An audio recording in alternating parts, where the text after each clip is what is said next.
Hello Ed, Mike Richards again. Thanks for sending a swing again to me for the Golf Digest Challenge. Hey, I think I remember your swing. I think I told you before you may or may not have been getting turned back behind the ball, but I think for sure you're getting past the ball at impact. Let me tell you what, you made a nice change. So whatever I told you, hopefully that was it. I've done so many of these, I apologize for not remembering. But I want you to look at something. You're making a really good move off this golf ball. Love that position right there. I like how the hips, excuse me, how the hips have worked that weight right back into that right hip.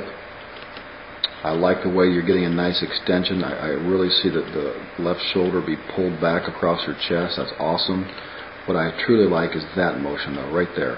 You get that body right to that line, that head right to that line, and it like hits a wall with that head. And from there, you stay nicely behind that ball and you let those hands square up at contact. So now, with that said, if by chance you're still hitting a little push or a little fade, now you've got to work on a little bit different release to your left arm and not flip the hands up so much. But boy, do I really like what your body's doing now. You know, the video you're sent, the shutter speed's not quite fast enough to catch what your hands are doing, but it just looks like you might be a little flippy right in through here, more than what I like to see my guys do. So if by chance your ball flight gets a little high on you, or you start catching a little bit fatter shots, or you start catching a little thin, all these things are not related to your head staying behind the ball. They're related to your hands kind of flipping the face a little bit.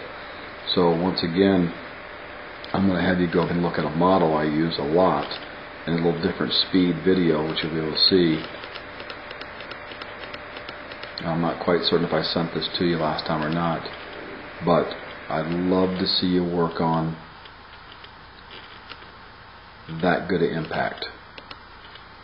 You don't look too bad to that position, but just the shutter speed that you have, it almost looks like your left arm is stopping or slowing down Ed through the hit, and then you get a little flippy with the hands right there.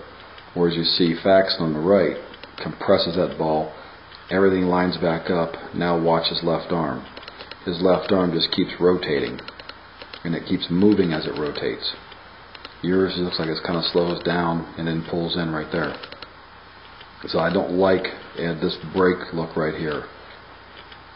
So I'd love to see that left arm get a little bit more movement to it. And again, what I tell my students at is the left arm has two purposes. It needs to keep moving towards a target, and as it keeps moving towards a target, it keeps rotating. And I think you can see that in Faxon's swing. If we were to put a dot right here on his arm, we would see that dot keep rotating. So you've done a nice job with your body. Now fix up that impact and release after impact, and I'll probably see that ball flight change for you. Thanks again, Ed, for sending me a swing. Again, if you can change your shutter speed so I can see what your hands and arms are doing through the hit, that'd be wonderful. But send me another one. Sounds great, buddy. Good job. Take care.